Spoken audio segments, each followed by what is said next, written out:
मेरा प्यार भरा नमस्कार। मैं अभिषेक शुक्ला आप सभी स्टूडेंट्स का बहुत बहुत स्वागत करता हूं एक शानदार से प्लेटफॉर्म फन एकेडमी पर और उम्मीद करता हूं कि मैं आप सभी बच्चों को प्रॉपर तरीके से ऑडिबल एंड विजिबल हूंगा। आप सभी स्टूडेंट्स का अन अकेडमी पे के शानदार से प्लेटफॉर्म पर बहुत बहुत स्वागत है। एनटीयूजीसी नेट के लिए इंडिया के लार्जेस्ट लर्निंग प्लेटफॉर्म जो कि है अन अकेडमी पर जुड़ सकते हैं और आप अपनी तैयारी बहुत ही बेहतरीन तरीके से कर सकते हैं। आप सभी बच्चों के लिए परफेक्ट स्टडी पार्टनर होने वाला है जो भी नेट की तैयारी कर रहे हैं। हर एक वेडनेसडे को नए नए बैचेस आपके लिए लॉन्च किए जा रहे हैं। आपके पास कंप्लीट पेपर 1 का बैच करवाया जा रहा है और कंप्लीट पेपर 2 आपके टॉप एजुकेटर्स के द्वारा करवाया जा रहा है साथियों। और इसी के साथ ही साथ आप सभी बच्चों के लिए अगर छोटा सा इंट्रोडक्शन अपने बारे में देना चाहूँ सो मेरा नाम है अभिषेक शुक्ला और मैं आपको मोर देन 4 इयर्स के एक्सपीरियंस के साथ टीच कर रहा हूँ साथियों। यह मेरा कोड है, आप इस कोड का इस्तेमाल करके इंस्टेंट 10% का डिस्काउंट अवेल कर सकते हैं और फ्री ऑफ कॉस्ट क्लासेस को अनलॉक कर सकते हैं अगर आप जैसे ही इस कोड का इस्तेमाल करते हैं जिन्होंने अभी तक एप्लीकेशन को इंस्टॉल नहीं किया। मैं आपको डेली लाइव टीच कर रहा हूं तो आप सभी बच्चों के लिए बहुत बहुत बेनिफिशियल होने वाली होती है ये क्लासेस, तो आप जरूर ज्यादा से ज्यादा नंबर्स में देखा करें। और आप सभी बच्चों के लिए साथ ही सब्सक्रिप्शन अवेलेबल है जहां पे आप अगर प्लस का सब्सक्रिप्शन लेते हैं तो इंडिया के बेस्ट एजुकेटर के साथ attractive live classes, structured courses, PDF, live test quizzes मिल जाते हैं। इसी के साथ ही साथ अगर आप आइकॉनिक का कोर्स लेते हैं तो आपके पास ये 4 बेनिफिट्स के साथ आपको personal coach, personalised doubt solving sessions, complete study material, SOP for interview preparation, ये सारी चीजें आपको मिल जाती है साथियों। ठीक है, तो आपके पास प्लस कोर्स अवेलेबल है जहां पे आप इसको इस कोड का जरूर से ज्यादा नंबर्स में इस्तेमाल करना है जिससे आपको 10% का डिस्काउंट मिल सके और किसी भी सब्सक्रिप्शन के लिए आप इस कोड का इस्तेमाल कर सकते हैं साथियों। ठीक है, तो चाहे आप प्लस का सब्सक्रिप्शन ले रहे हैं चाहे आप साथियों आइकॉनिक का सब्सक्रिप्शन ले रहे हैं, दोनों में ही आपको इस कोड का इस्तेमाल करके 10% का डिस्काउंट अवेल हो जाएगा। तो आपके पास क्या क्या बेनिफिट्स हैं प्लस और आइकॉनिक के, वो मैं आप सभी बच्चों को बता दिया गया। जैसे ही आप सब्सक्रिप्शन लेंगे तो आपके पास ये आइकॉनिक और प्लस के लिए यहाँ पे पेज एक ओपन होके आएगा जहां पे अगर आप 24 मंथ्स और वैलिडिटी के साथ मतलब आपको यहाँ पे प्राइसेस शो हो रहे होंगे और इसी प्राइसेस के साथ ही साथ आपको यहाँ पे कोड अप्लाई करने के लिए कहा होगा, लिखा होगा ऐड अ रेफरल कोड, जहां पे आपको रेफरल करना ऐड करना है अभी 101। जैसे ही आप इस कोड को ऐड करते हैं अभी 101 वैसे ही आपको अप्लाई करते ही आपको 10% का डिस्काउंट अवेल हो जाएगा साथियों। तो ये चीज ध्यान रखेंगे आप सभी बच्चे, अभी 101 का कोड का इस्तेमाल जरूर से जरूर करेंगे। तो प्लस आइकॉनिक के ये कुछ बेनिफिट्स रहे साथियों, तो कोई बच्चा स्किप ना करे। बक्स बाउंटी अवेलेबल है जहां पे आपको कुछ भी कंटेंट इनअप्रोप्रिएट लगता है वीडियो के अंदर आप क्लेम कर सकते हैं प्राइस के लिए। डिस्क्रिप्शन बॉक्स में आपको गूगल फॉर्म दिया गया है, गूगल फॉर्म को फिल करके। तो साथियों आपके पास स्पेशल क्लासेस फीचर्स भी अवेलेबल है जहां पे आपको बिल्कुल फ्री ऑफ कॉस्ट आपको क्लासेस दी जाती हैं, इंटरेक्टिव लाइव क्लासेस दी जाती हैं आपको। हर लर्नर्स के लिए पोल आप हैंड रेज करके क्वेश्चंस पूछ सकते हैं, इसलिए कोई क्लास मिस नहीं करना। डेली लेक्चर नोट्स आपको कहीं भी कभी भी किसी भी वक्त आप लोग एक्सेस ले सकते हैं साथियों।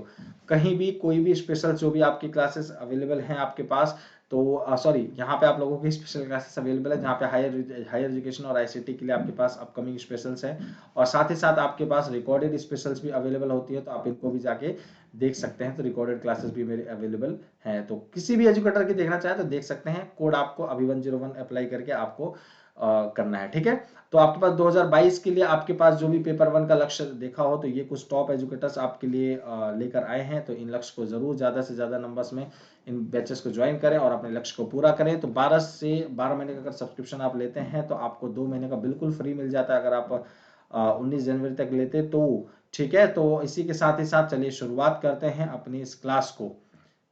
ठीक है, एक सेकंड ये क्या हो गया भाई।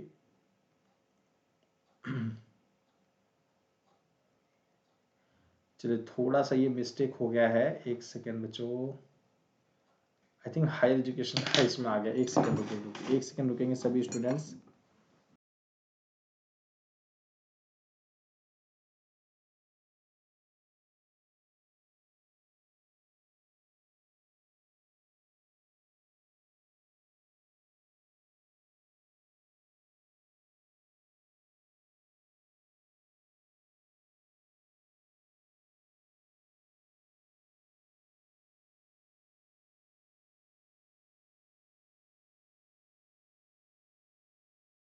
चलिए, तो यहाँ से हम लोग शुरुआत करते हैं। कुछ वो बाय मिस्टेक वो गलती से टॉपिक दूसरा डल गया था, कोई दिक्कत नहीं।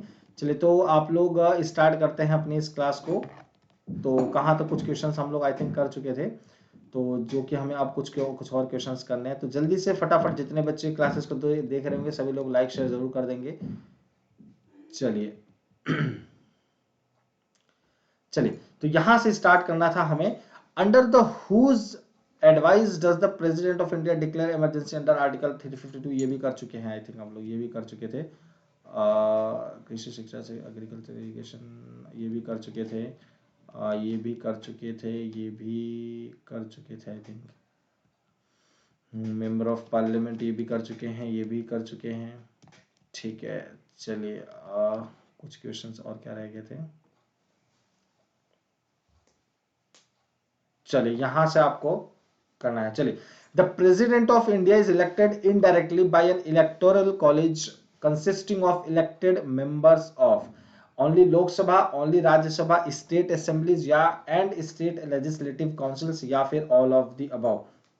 यहाँ पे आपको क्या दिया गया है, प्रेसिडेंट ऑफ इंडिया जब इलेक्ट किया जाता है इनडायरेक्टली तरीके से with the help of electoral college system, तो इसमें जो इलेक्टेड मेंबर्स होते हैं, जो इलेक्टेड मेंबर्स होते हैं वो कहाँ के होते हैं, मतलब जो करते हैं इनडायरेक्टली तरीके से इलेक्ट, वो कहाँ कहाँ से होते हैं, लोकसभा से होते हैं सिर्फ, या सिर्फ राज्यसभा से होते हैं, या आपके स्टेट असेंबलीज और स्टेट लेजिस्लेटिव काउंसिल से होते हैं, मतलब विधानसभा या विधान परिषद से होते हैं। तो आप लोग जल्दी से फटाफट आंसर करेंगे, क्या होगा।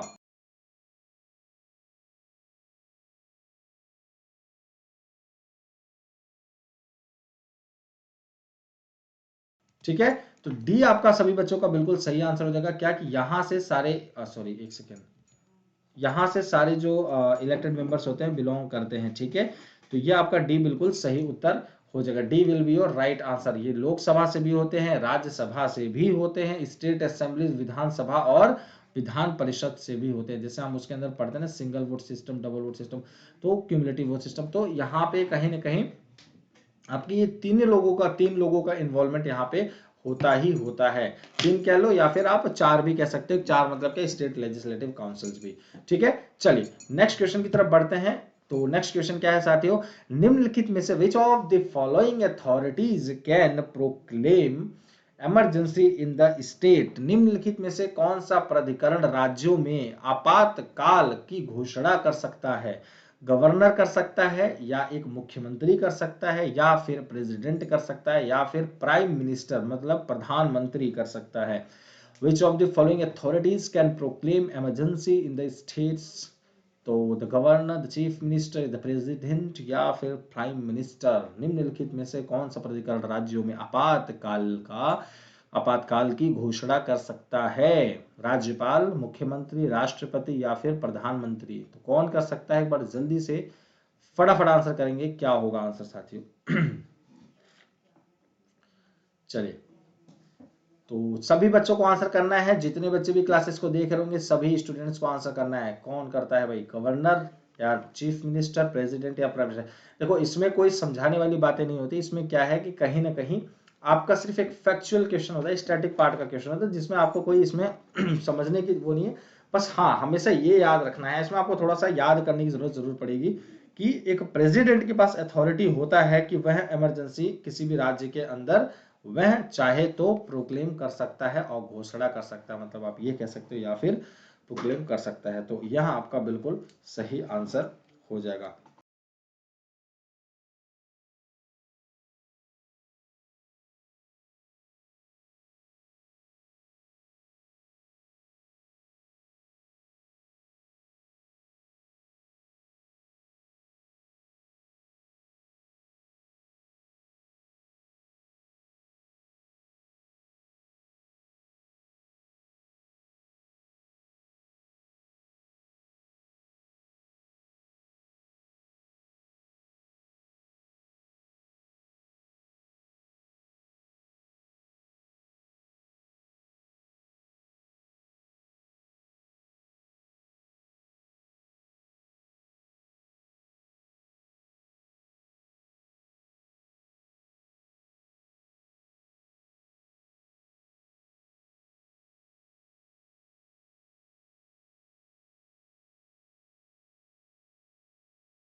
जल्दी से फटाफट बताएंगे चीफ जस्टिस ऑफ इंडिया कौन है।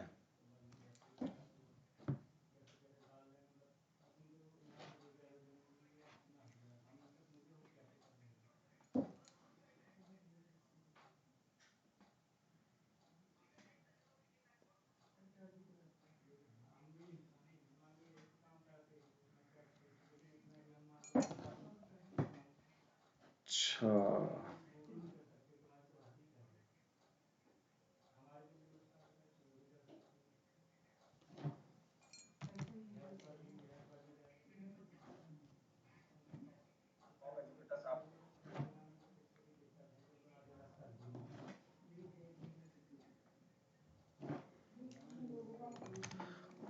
तो अब मैं अभी आप लोगों को थोड़ा सा हो सकता है शायद मैं म्यूट पे चला गया हूँगा। अभी मैं बताता हूँ मैं क्या बोल रहा था कि एक आपके पास द होता है, एक आपके पास दी होता है। एक बार अचानक से मतलब मैं आपसे क्वेश्चन पढ़ते ही पढ़ते मैं जैसे बोल रहा था the chief justice of India, the speaker, the prime minister, vice president.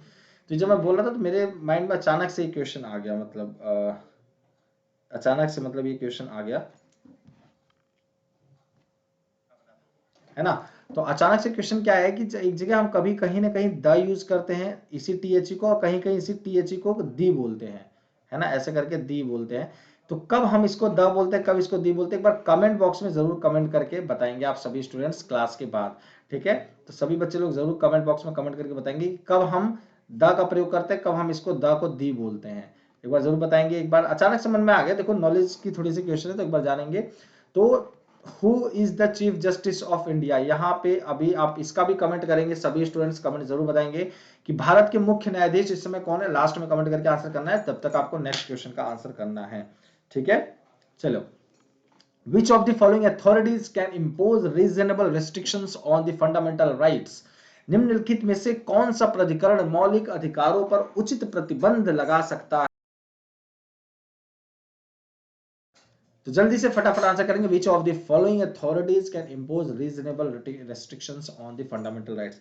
और एक बार जल्दी से यह भी बताएंगे कि देखो, बताएंगे क्या, मैं आप सभी बच्चों को खुद ही बता देता हूं कि रीजनेबल रेस्ट्रिक्शन से क्या मतलब क्या होता है। रीजनेबल रेस्ट्रिक्शंस, ठीक है, रीजनेबल रेस्ट्रिक्शंस।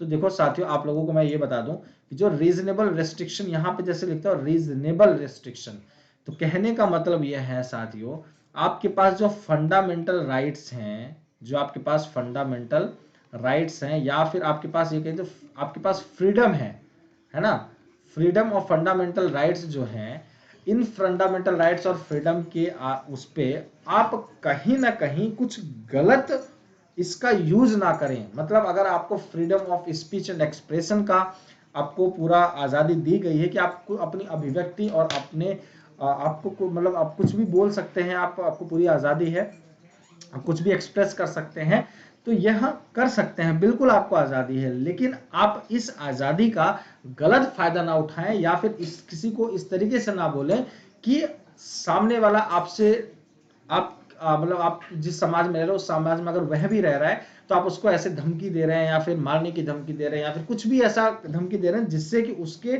डिग्निफाइड लाइफ पे किसी न किसी तरीके का इंपैक्ट पड़ता है।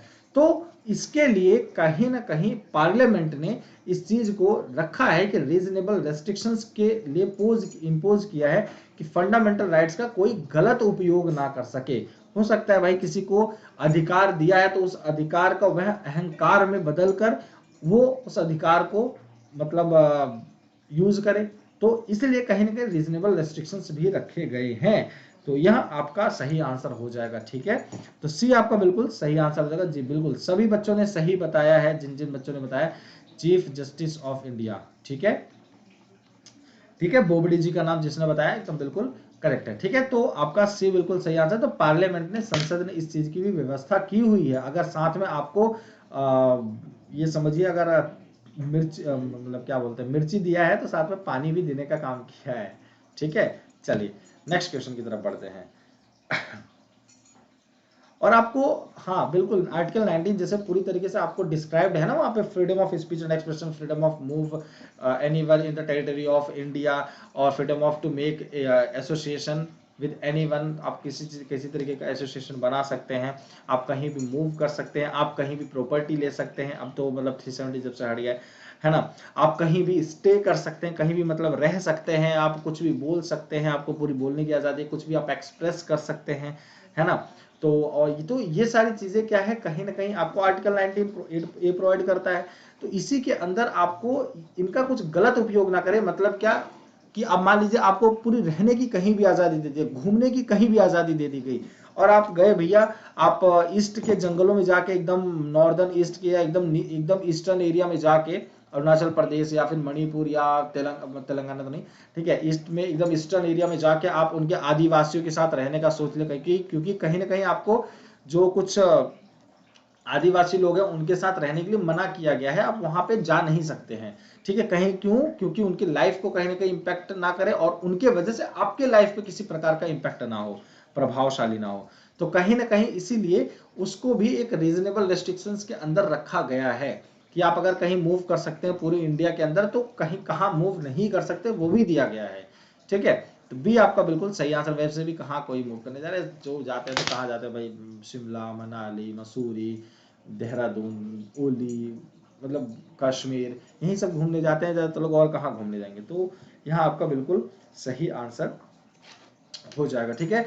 तो किसी भी प्रकार का कोई भी अगर डिस्प्यूट होता है प्रेसिडेंट के इलेक्शन में, तो उसको रिजॉल्व करने के लिए, आप या कहें उसको प्रॉब्लम को सॉल्व करने के लिए, आप ये समझिए सरकार की कोई प्रॉब्लम है उसको सुप्रीम कोर्ट ही सॉल्व करता है, ठीक है। कौन सॉल्व करता है साथियों? सुप्रीम कोर्ट, ठीक है। पता चलता है भाई कि जब ये पता चलता है आरबीआई और गवर्नमेंट में भाई वो चल रही है, मतलब एक तरीके डिबेट चल रहे हैं कि कौन आरबीआई गवर्नमेंट के ऊपर मतलब है या गवर्नमेंट आरबीआई के ऊपर है, तो कहीं ना कहीं एक दूसरे के प्रति ये चल रहा है, आरबीआई गवर्नमेंट की बात मानेगा कि गवर्नमेंट आरबीआई की बात मानेगा, ठीक है। तो ये भी चीजें हैं, ठीक है। तो सुप्रीम कोर्ट का काम क्या है? कोर्ट का न्याय, एक न्यायालय का काम क्या है? लोगों को न्याय देना, चाहे वो स्टेचुरी बॉडी है या फिर वो नहीं है, ठीक है।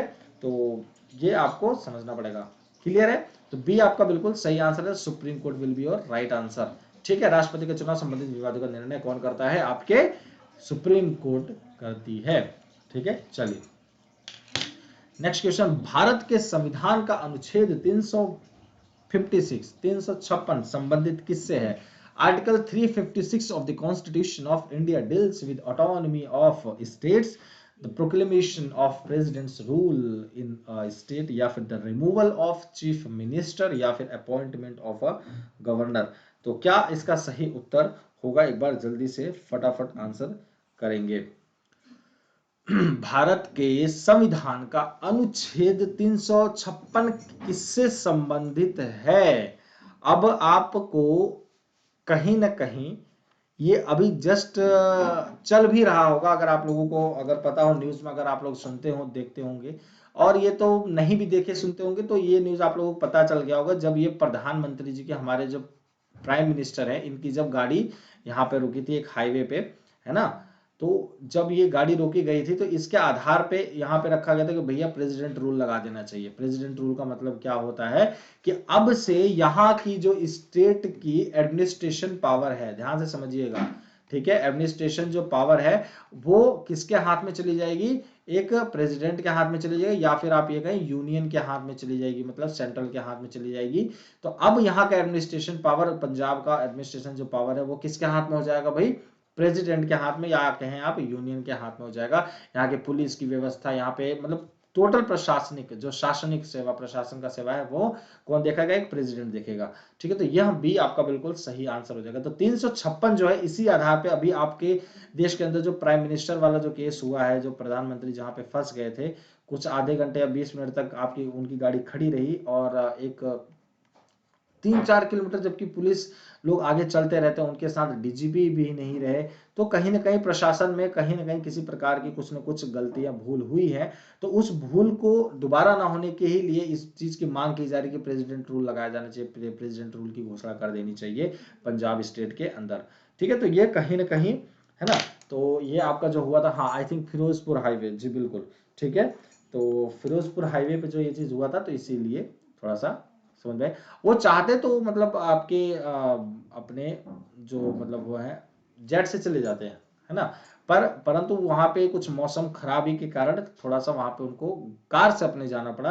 रीजन बिंग कि वहां पे कुछ जैसे कि अभी जस्ट कुछ महीने पहले हमें यह देखने को मिला कि उसी MI17 था, हाँ, उसी में ही मतलब अभी हमारे देश के चीफ डिफेंस स्टाफ के जो चीफ थे हमारे बिपिन रावत, उनका अभी निधन हुआ। और साथ ही साथ हम यह भी मतलब वो भी किसी न किसी खराब मौसम मौसम के ही कारण।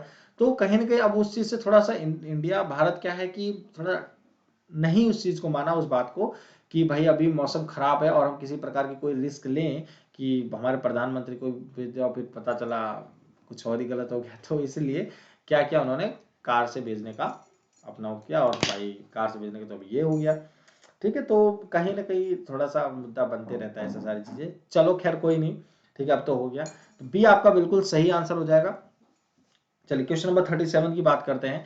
इन which of the following situation does the president act in his or her own discretion. निम्नलिखित में से किस स्थिति में राष्ट्रपति अपने विवेक से कार्य करता है। In appointing the prime minister, in returning a proposal to the council of ministers for reconsideration, या बोथ ऑफ द अबव, या नन ऑफ द अबव। जल्दी बताएंगे, निम्नलिखित में से किस स्थिति में राष्ट्रपति अपने विवेक से कार्य करता है। प्रधानमंत्री की नियुक्ति में, या पुनर्विचार के लिए जब मंत्री परिषद को प्रस्ताव वापस करने में, या दोनों ही, या उपरोक्त में से कोई भी नहीं। तो जल्दी से फटाफट आंसर।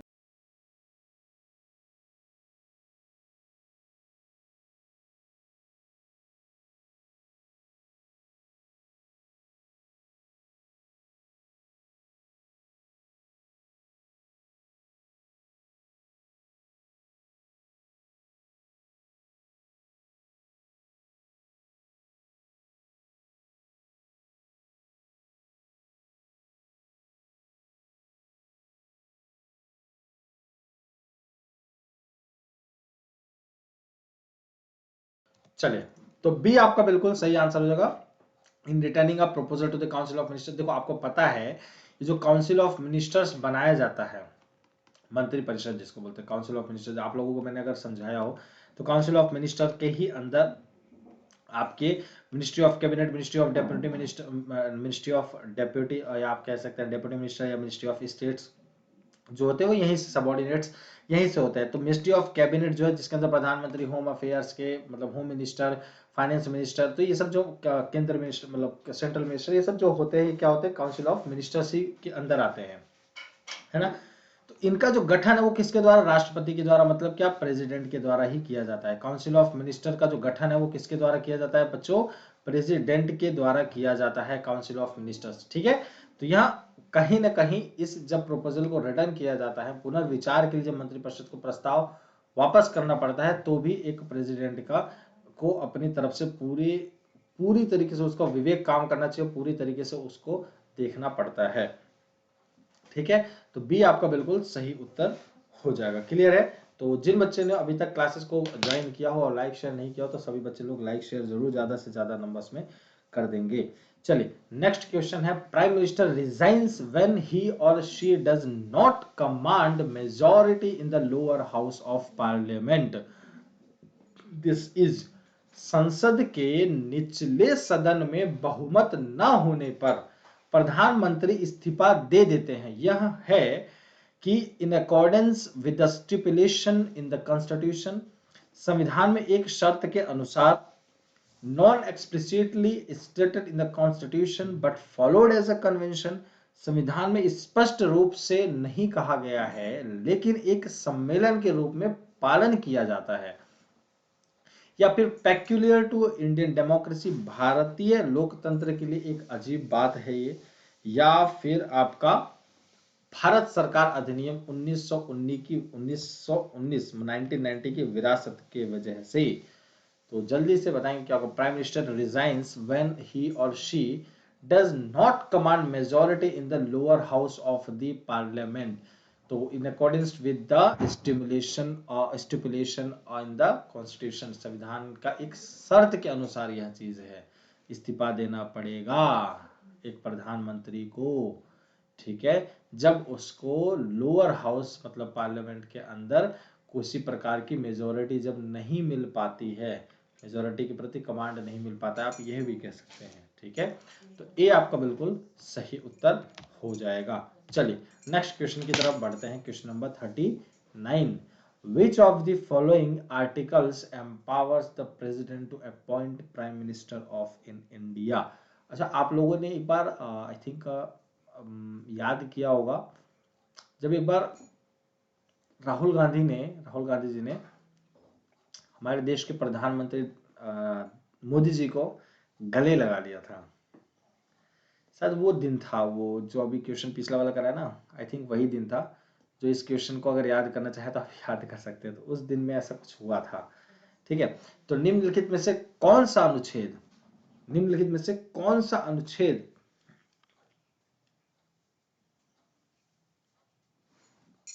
राष्ट्रपति को भारत का प्रधानमंत्री नियुक्त करने का अधिकार देता है।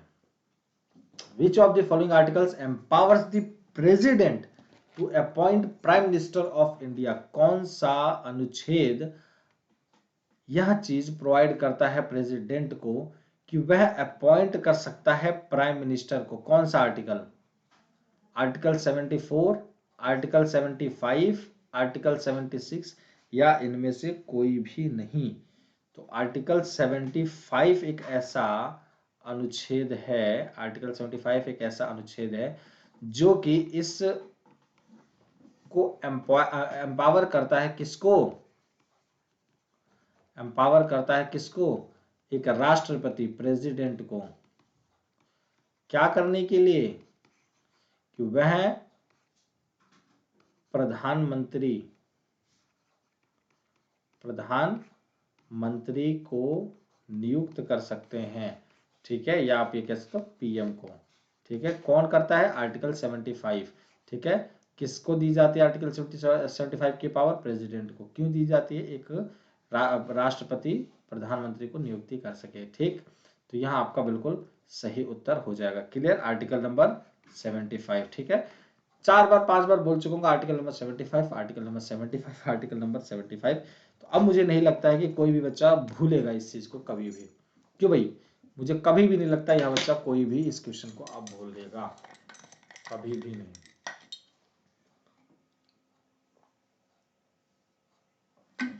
ठीक है, चलिए नेक्स्ट क्वेश्चन की तरफ बढ़ते हैं। Question number 40, the governor of a state is appointed by the chief minister, the chief justice, the president या फिर द प्राइम मिनिस्टर। सो क्या है आपका आंसर? क्या यहाँ पे क्वेश्चन देखेंगे, किसी राज्य के राज्यपाल की नियुक्ति किसके द्वारा की जाती है? चीफ मिनिस्टर्स के द्वारा, चीफ जस्टिस के द्वारा, प्रेसिडेंट के द्वारा या प्राइम मिनिस्टर के द्वारा? किसी राज्य के राज्यपाल की जो नियुक्ति है वह किसके द्वारा की जाती है? The governor of a state, बहुत जरूरी है, जो राज्य के गवर्नर होते हैं उनकी नियुक्ति, अपॉइंटमेंट किसके द्वारा की जाती है? Chief minister, chief justice, president या प्राइम मिनिस्टर?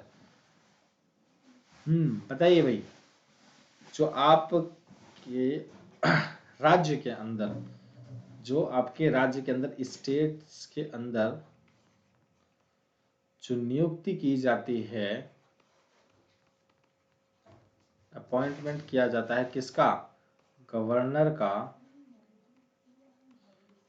वो किसके द्वारा किया जाता है? आपके राष्ट्रपति के द्वारा।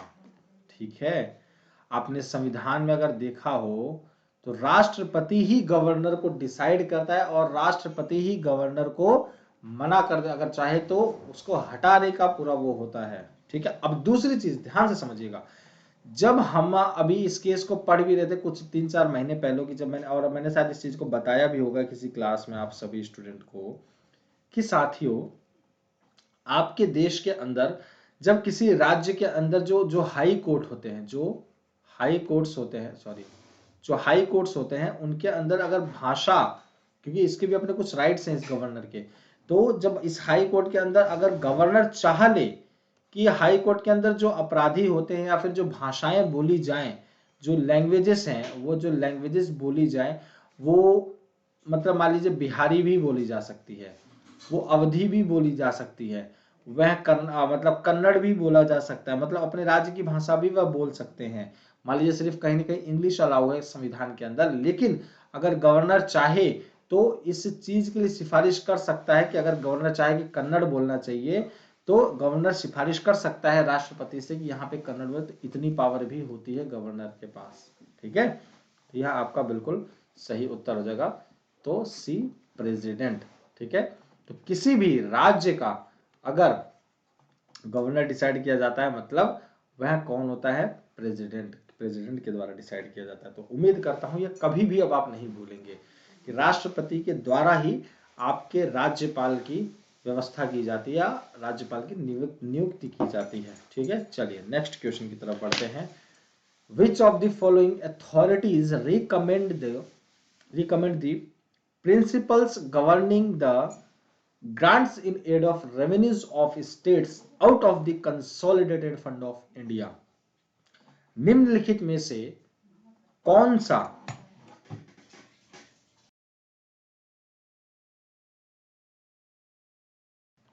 निम्नलिखित में से कौन सा प्राधिकरण भारत की संचित निधि से राज्यों के राजस्व के सहायता अनुदान को नियंत्रित करने वाले सिद्धांतों की सिफारिश करता है?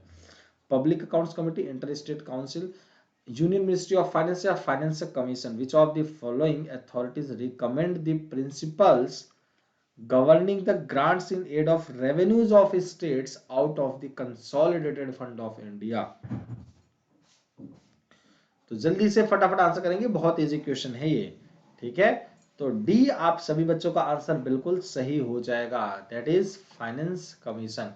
ठीक है, वित्त आयोग। ठीक है, यह आपका बिल्कुल सही आंसर होगा, दैट इज डी। ठीक, कोई भी किसी भी प्रकार का कहीं डाउट होगा तो आप सभी स्टूडेंट्स पूछ सकते हैं। So D will be your right answer, that is finance commission, वित्त आयोग। ठीक है, वित्त आयोग आपका बिल्कुल आंसर सही हो जाएगा, यही है जो कमीशन रिकमेंड करता है। ठीक है, चलिए नेक्स्ट क्वेश्चन। तो आप सभी बच्चों को जिसको हिंदी में नहीं दिख रहा होगा तो वह इंग्लिश से ही काम चलाएगा, और जिसको नहीं इंग्लिश से काम मतलब चलाने का है कि हिंदी देखने का कोशिश करेगा, हिंदी दिख रहा होगा। ऑप्शन हो सकता है भले से ना दिखे, बाकी और हिंदी आप लोगों को जरूर दिख रही होगी। ऑप्शन नहीं दिखना वो मैं एक जायज मान सकता हूँ क्योंकि हो सकता है, लेकिन ऑप्शन हिंदी इंग्लिश का क्या करना। Consider the following statement regarding the attorney general of India. Attorney general of India, जल्दी से फटाफट बताएंगे।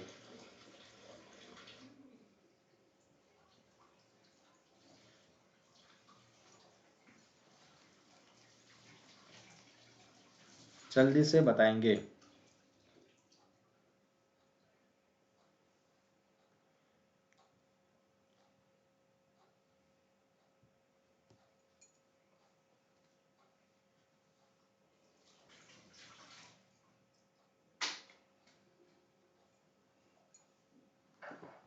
चलिए, तो डी आपका सॉरी बी आपका बिल्कुल सही आंसर हो जाएगा, first, second and third. There is no age limit of his appointment. और जल्दी से एक बार कमेंट करके बताएंगे भाई इनका अपॉइंटमेंट कौन करता है। पहले तो ये आंसर करेंगे इनका अपॉइंटमेंट करता कौन है। ठीक है, और इसके बाद आपको एक और क्वेश्चन ये है कि इसका अपॉइंटमेंट कौन करता है और इस समय कौन है, करंट में इसमें कौन है। ठीक है, इसके बाद ये आंसर करेंगे who is the attorney general of India in current situation, और आपको ये बताना है। चलो बाकी तो आपको पता, अभी मैं ही बताऊंगा। ठीक है, so he she can be the member of parliamentary committee. ठीक, और he she shall have the right of audience in all the courts. क्यों पता है, देखो अटॉर्नी जनरल ऑफ इंडिया होता कौन है, पहले आप सभी स्टूडेंट्स इसका आंसर करेंगे जल्दी से। सभी लोग एक बार जल्दी से आंसर करेंगे। ठीक है, तो अब आपको क्या करना है साथियों, देखो एक चीज का हमेशा ध्यान रखिए, आपके देश के अंदर एक होते हैं अटॉर्नी, एक होते हैं सॉलिसिटर। ये समझिए इसका सीनियर, या आप ये कह सकते हो ये फर्स्ट रैंकर रहता है तो ये सेकंड रैंकर रहता है as in country, as a law officer. आपको ये लगता होगा जब गवर्नमेंट में मान लीजिए अभी हमारे केसेस जैसे जो लड़ता है, जो हमारे केसेस, ये एक तरीके से समझिए कि हाईएस्ट रेप्यूटेड बॉडी होती है, या आप ये कहें जो बनता है हाईएस्ट रेप्यूटेड लॉयर होता है। अब ये करता क्या है अटॉर्नी जनरल ऑफ इंडिया, और कौन है इस टाइम, ये भी बताएंगे कौन इस समय अटॉर्नी जनरल ऑफ इंडिया, और साथ ही साथ यह भी बताएंगे तो आपको, आप लोगों को वो फिर मैं बता दूं। देखो अटॉर्नी जनरल ऑफ इंडिया कौन होता है, आपके देश में जैसे कि कोई प्रकार का केस हो जाता है, जैसे जब नॉर्मल लोकल्स पीपल्स के जब बीच कोई केस होता है तो कौन लड़ता है उस केस को, भाई आपके वकील लॉयर होते हैं, है ना, वही लड़ते हैं, है कि नहीं है। इसी तरीके से साथियों, आपके देश के अंदर जब मान लीजिए किसी की बात होती है, मतलब किसी के बीच में सरकार, गवर्नमेंट, गवर्नमेंट का केस किसी गवर्नमेंट से हो, गवर्नमेंट का केस पार्लियामेंट मतलब उससे मतलब सुप्रीम कोर्ट से हो, प्रेसिडेंट से, या मतलब ये एक हाईएस्ट बॉडी होती है, आप ये कह रहे, या हाईएस्ट अपॉइंटमेंट होता है इस लॉयर का, जो कि सरकारी केसेस लड़ता है। सरकारी केसेस मतलब सरकार के केसेस लड़ता है, ठीक है। अटॉर्नी जनरल ऑफ इंडिया मतलब एक हाईएस्ट उससे होता है। अब इसी तरीके से जो इसके नीचे एक सबॉर्डिनेट होता है इसका, वह सॉलिसिटर होता है, ठीक है। तो इस चीज का हमेशा ध्यान रखेंगे। क्लियर है, कोई दिक्कत तो नहीं है, इसका कोई भी एज लिमिट नहीं है, और यह एक पार्लियामेंट्री कमेटी का एक मेंबर भी हो सकता है, और इसके बाद राइट टू ऑडियंस हर किसी कोर्ट में लेकर आने का पूरा अधिकार है, ठीक है। अब दूसरी चीज आप लोग हमेशा ध्यान रखेंगे, अब मैं आप सभी बच्चों को बताना चाहूंगा कि देखो, ये जो अटॉर्नी जनरल ऑफ इंडिया होता है, ये किसके द्वारा अपॉइंट किया जाता है, आपके राष्ट्रपति के द्वारा। आपको यहाँ पे ऐसे समझाते हैं, एक सेकंड के, देखिए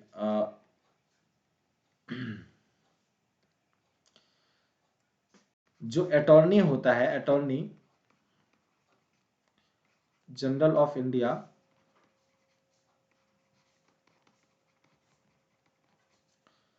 ये किसके द्वारा नियुक्ति की जाती है, इसकी नियुक्ति कौन करता है, प्रेसिडेंट करता है। कौन करता है, प्रेसिडेंट करता है। अभी हमारे देश के कौन होता है ये, फर्स्ट लॉ, या आप ये कह सकते हैं फर्स्ट हाईएस्ट लॉ ऑफिसर, ठीक है। इसी के जो नीचे होता है वो होता है सॉलिसिटर ऑफ इंडिया, ठीक। ये कौन होता है भाई, सेकंड, या आप ये कह सकते हो सबऑर्डिनेट, सबऑर्डिनेट, ठीक है। तो यह आपका बिल्कुल सही उत्तर हो जाएगा। अब साथ में देखते हैं बच्चों, ये हो गया प्रेसिडेंट की तरफ। अब इसके बाद साथ ही साथ क्या बता रहा था मैं आपको, इस समय कौन है आपके, के वेणुगोपाल,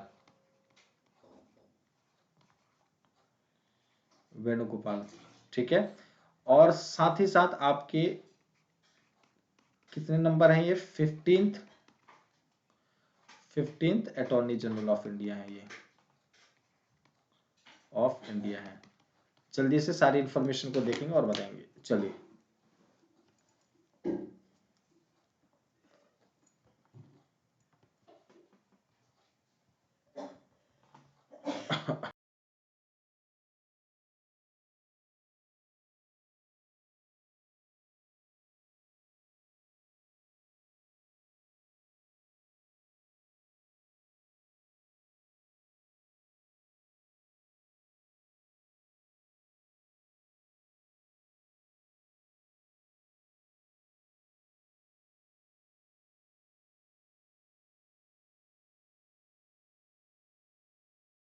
तो यह आपका टोटल अटॉर्नी और सॉलिसिटर जनरल ऑफ इंडिया के बारे में एक आपके पास इंफॉर्मेशन मेरे को देना था, जो कि मैंने आप सभी बच्चों को प्रोवाइड कर दिया। क्लियर है कि कौन अटॉर्नी होता है, कौन सॉलिसिटर होता है, और क्या होता है, क्या इनका वर्क होता है। आई थिंक, आई होप सभी को क्लियर हो गया होगा, ठीक है।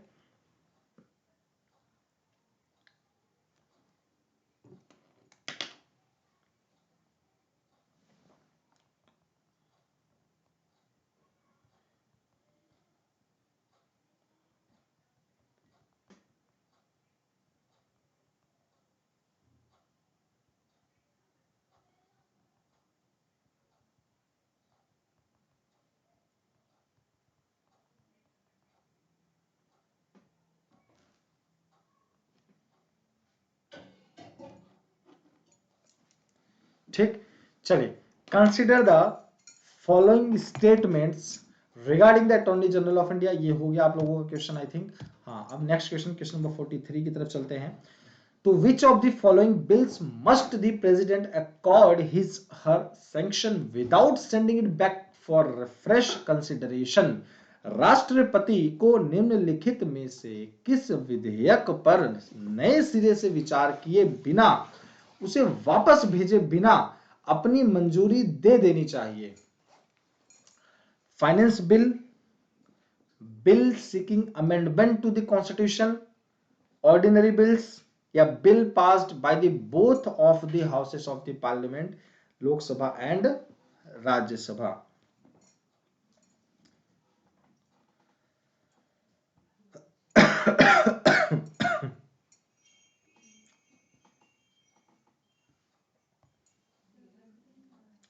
चलिए,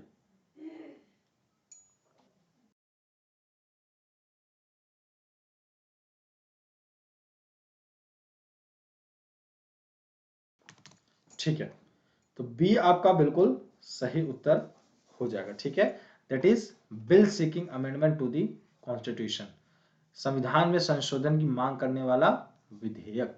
सो बी आपका बिल्कुल सही उत्तर हो जाएगा। To which of the following bills must be the president accord to his sanction without sending it back for fresh consideration, that will be bill seeking amendment to the constitution.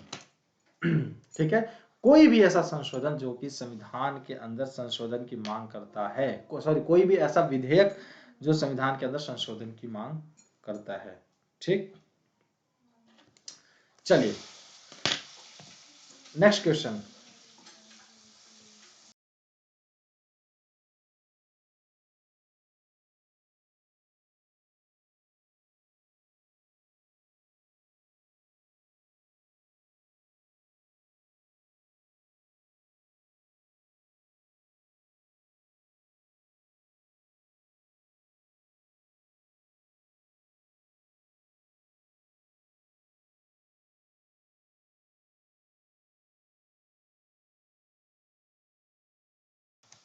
चलिए, which of the following has the constitutional authority to decide tax share of states?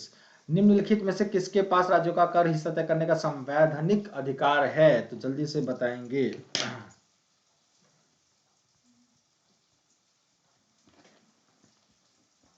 Finance minister, finance commission, या फिर नीति आयोग, या फिर union cabinet?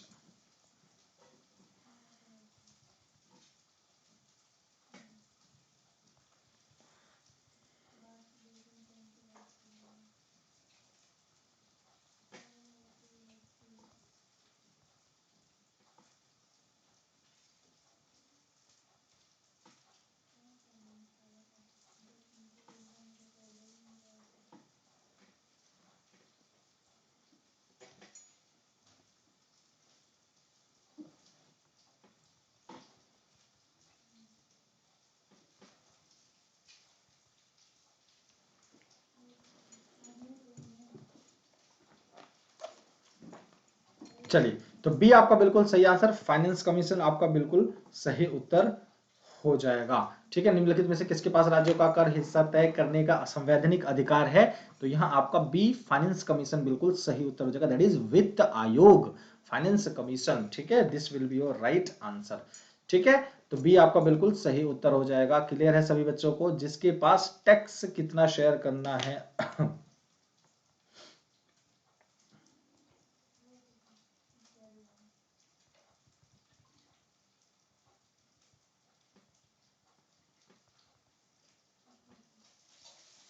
ठीक है, तो B आपका, चलिए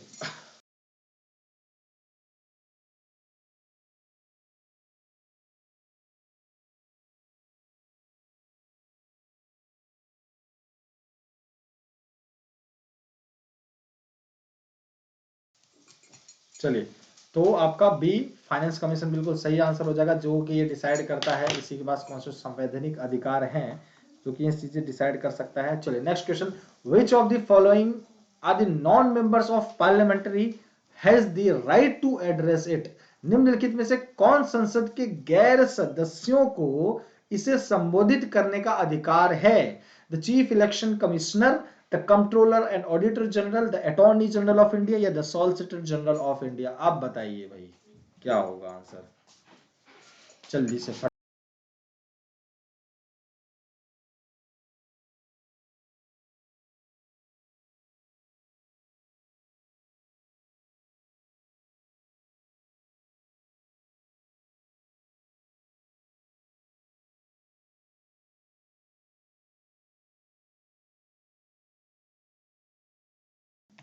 चलिए, which of the following non members of the parliament has the right to address it?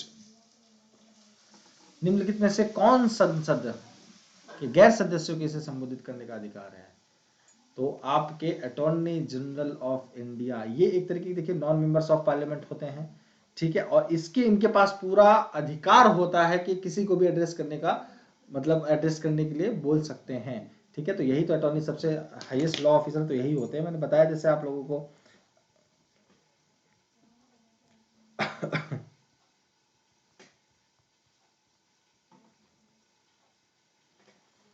कि आपकी सरकार के प्रति कुछ भी चाहे तो यहाँ एड्रेस करने के लिए बोल सकते हैं, ठीक है। इतनी पावर होती है अटॉर्नी जनरल ऑफ इंडिया को, अटॉर्नी जनरल ऑफ इंडिया जो बनता है, मतलब के वेणुगोपाल जी के पास इतनी पावर है, ठीक है। तो which of part of the constitution directs the state of establish Panchayati Raj institution? अब ऐसा नहीं है कि अब सरकार उनके पास चली जाएगी, बोले कि यार देखो दहेज प्रथा को खत्म करने के लिए मेरे से लड़ाई किया जा रहा है, बताओ इसका क्या सोल्यूशन है ना। चलिए, तो आंसर करेंगे जल्दी से आप सभी बच्चे लोग। Which of the following constitution directs the state of establishment Panchayati Raj institution?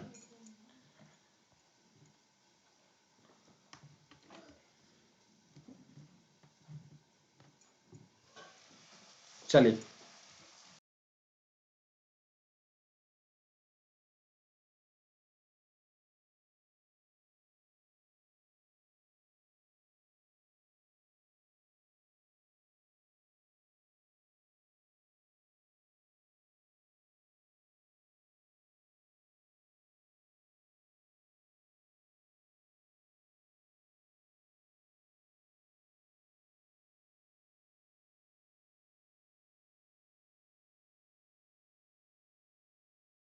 बहुत बहुत स्वागत है मैम आपका।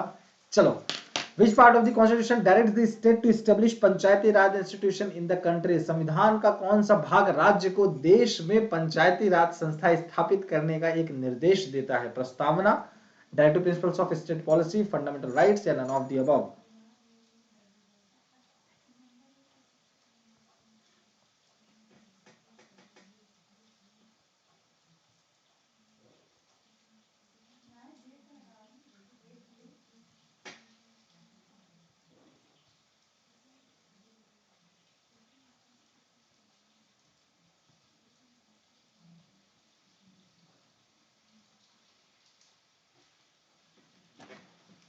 चलिए, तो बी आपका बिल्कुल सही आंसर हो जाएगा, that is DPSP, directive principles of state policy, ठीक है। तो यह आपके संविधान का एक ऐसा पार्ट है जो कि राज्यों को पंचायती राज संस्था करने का, स्थापित करने का एक निर्देश पारित कर, निर्देश देता है, आप यह कह सकते हैं, ठीक है। किसको? DPSP, directive principles of state policy, राजनीति के निदेशक सिद्धांत, ठीक। तो आपका इसका सही उत्तर यह हो जाएगा, ठीक है, डीपीएसपी। चलिए नेक्स्ट क्वेश्चन की तरफ बढ़ते हैं। क्वेश्चन नंबर 47, निम्नलिखित में से किस उपाय द्वारा नीति आयोग की स्थापना की गई थी? By which of the following measures was NITI Aayog established? Cabinet resolution, parliament resolution, president या फिर प्राइम मिनिस्टर?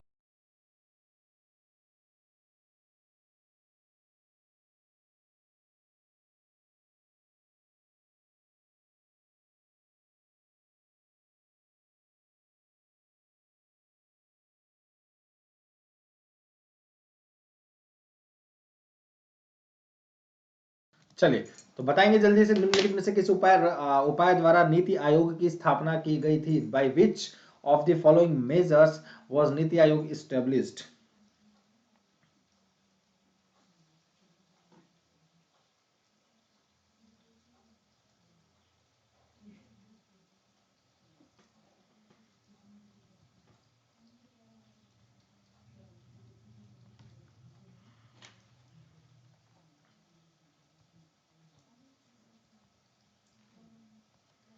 चलिए, तो ए आपका बिल्कुल सही आंसर हो जाएगा, दैट इज कैबिनेट रेजोल्यूशन। बहुत ही सबसे आपको पता है, यहाँ सबसे आपके जो काउंसिल ऑफ मिनिस्टर का सबसे ऊंची जो मिनिस्ट्री होती है वो मिनिस्ट्री ऑफ कैबिनेट होती है, जैसे कि मैं बार बार बताता हूँ, है ना।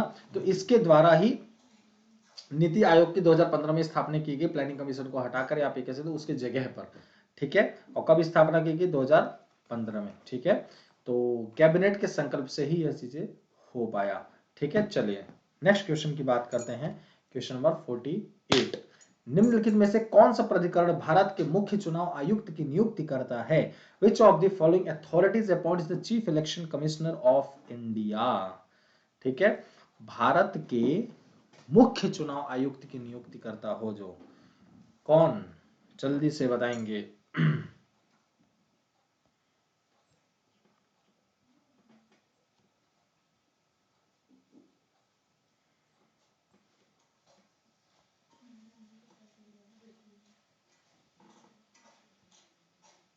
चलिए,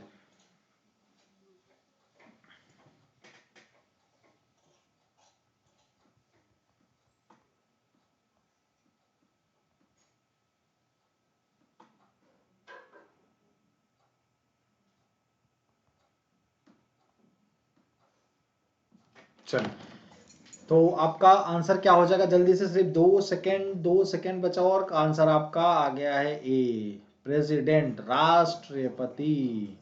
ठीक है, तो राष्ट्रपति को पति के पास इतनी अथॉरिटी होती है कि वह अपॉइंट कर सकता है आपके chief election commissioner of India. एक बार जल्दी से आंसर बताएंगे, who is the current chief election commissioner of India? कौन है? एक बार जल्दी से फटाफट सभी बच्चे लोग कमेंट करके जरूर इसका क्वेश्चन का आंसर करेंगे।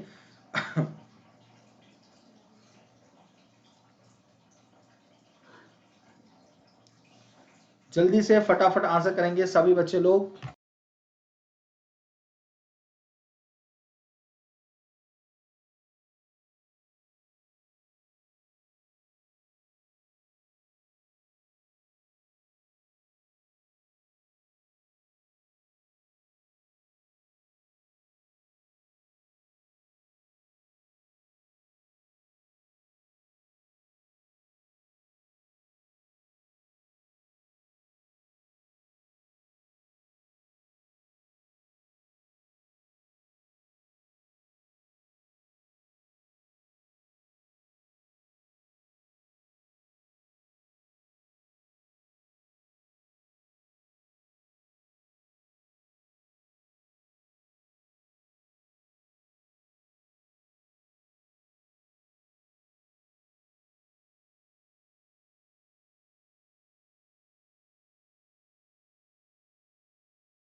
ठीक है, तो ए जल्दी से आपका आपका आंसर क्या हो जाएगा? प्रेसिडेंट आपका बिल्कुल सही answer. Which of the following authorities, तो इस इनके पास ये अथॉरिटी है कि chief election commissioner of India को अपॉइंट कर सकते हैं, या करते हैं, मतलब सॉरी ये कह सकते हैं, ठीक है। चलिए, तो जल्दी से फटाफट आंसर करेंगे आप सभी बच्चों का ए बिल्कुल सही आंसर हो जाएगा। चलिए क्वेश्चन नंबर 49 की तरफ चलते हैं। किसी राज्य का सर्वोच्च विधि अधिकारी कौन होता है? Who is the highest law officer of the state? और अभी मैंने आप सभी बच्चों को मैंने बताया भी था।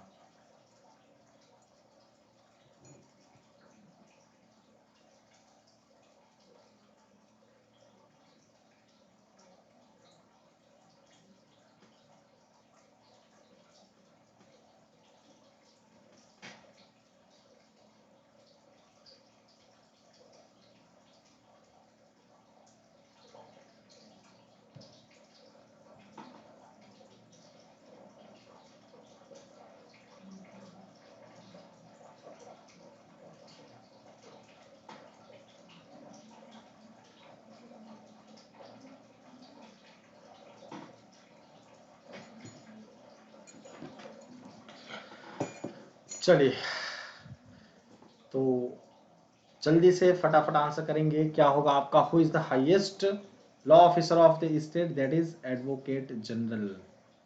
ठीक है, एक सेकेंड।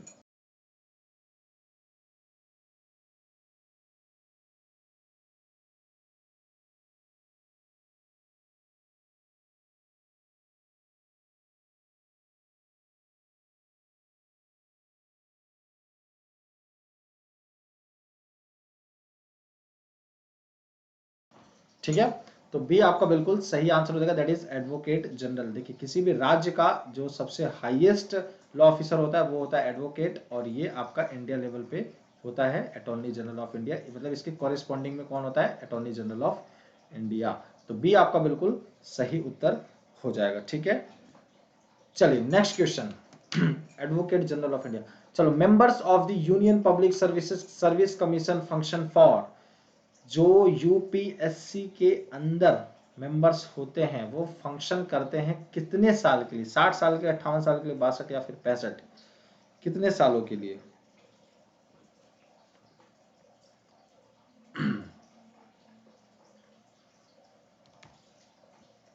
कितने सालों के लिए फंक्शन करते हैं? एक बार जल्दी से फटाफट आंसर करेंगे, क्या आप सभी बच्चों का सही उत्तर होगा?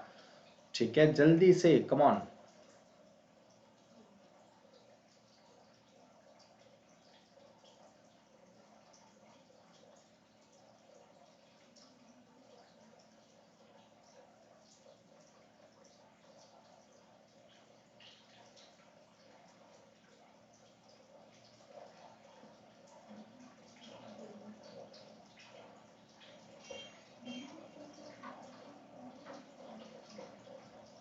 ठीक, तो डी आपका बिल्कुल सही उत्तर हो जाएगा, दैट इज 65 ईयर्स। आपका बिल्कुल सही आंसर हो जाएगा, दैट इज डी।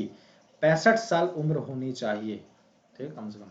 तो आज के लिए इतने ही क्वेश्चंस करते हैं। उम्मीद करता हूँ आप सभी बच्चों को क्वेश्चन समझ में आएगा और अच्छी लगी होगी क्लासेस। तो किसी भी प्रकार का कोई क्वेश्चन होता है आपके माइंड में तो आप सभी स्टूडेंट्स पूछ सकते हैं। कोई भी क्वेश्चन आप लोगों के माइंड में आता है तो आप लोग अराइज करके पूछ सकते हैं। और जो भी क्वेश्चंस मैंने आपसे पूछे हैं, आप सभी बच्चों को कमेंट बॉक्स में जरूर जाकर कमेंट करना है और आंसर करना है साथियों। और आप सभी बच्चों के लिए कोड अवेलेबल है, इस कोड का इस्तेमाल करके इंस्टेंट 10% का डिस्काउंट अवेल कर सकते हैं। अभी 101 मेरा कोड है, इस कोड का इस्तेमाल करके इंस्टेंट 10% का आपको डिस्काउंट मिल जाएगा साथियों। आपके पास ये सब्सक्रिप्शन का पेज है, जैसे आप इस सब्सक्रिप्शन लेंगे तो आपके पास वैलिडिटी के साथ आपको ये प्राइसेस शो रहे होंगे। तो इन प्राइसेस का आप देखते हो, अगर 10% का डिस्काउंट चाहते हैं तो अभी 101 कोड इस्तेमाल करेंगे, चाहे आप प्लस का सब्सक्रिप्शन ले रहे हैं, चाहे आप आइकॉनिक का कोर्सेस ले रहे हैं। आप दोनों ही सब्सक्रिप्शन में अभी 101 कोड इस्तेमाल करके 10% का डिस्काउंट अवेल कर सकते हैं साथियों। So thank you so much, आपका दिल से बहुत बहुत धन्यवाद आप सभी मेरे प्यारे साथियों का। चैनल को सब्सक्राइब ज्यादा से ज्यादा नंबर्स में सभी लोग कर देंगे और बेल आइकन को जरूर प्रेस कर देंगे, जिससे आपको सारे क्लासेस का नोटिफिकेशन मिलता रहे। और क्लासेस को ज़्यादा से ज़्यादा नंबर्स में लाइक एंड शेयर ज़रूर कर देंगे। तो आप सभी बच्चों का दिल से बहुत बहुत धन्यवाद। ऐसे ही आप सभी बच्चे स्वस्थ रहिए, मस्त रहिए, बढ़िया से पढ़ाई लिखाई करते रहें और अपने समाज में एक अच्छा व्यक्तित्व बना कर रखें, एक अच्छा व्यवहार, अच्छा अपनी पहचान बना के रखें, जिससे आप लोगों के साथ कोई भी अगर व्यक्ति रहे तो वह अपने आप को सुरक्षित महसूस करे और एक समाज के अंदर सही चीज़ों का फैलाव करें और गलत चीज़ों को दूर रखें। अगर किसी के अंदर अगर आप एक किसी गलत इंसान को अगर आप सही बना देते हैं तो इससे बढ़कर एक कंट्रीब्यूशन आपके देश के अंदर क्या होगा, है ना? तो ऐसे ही अपना प्यार सपोर्ट बनाए रखें। मिलते हैं छोटे से ब्रेक के बाद, और जब तक के लिए आप सभी बच्चों का दिल से बहुत बहुत धन्यवाद। Thank you so much, take care, जय हिंद।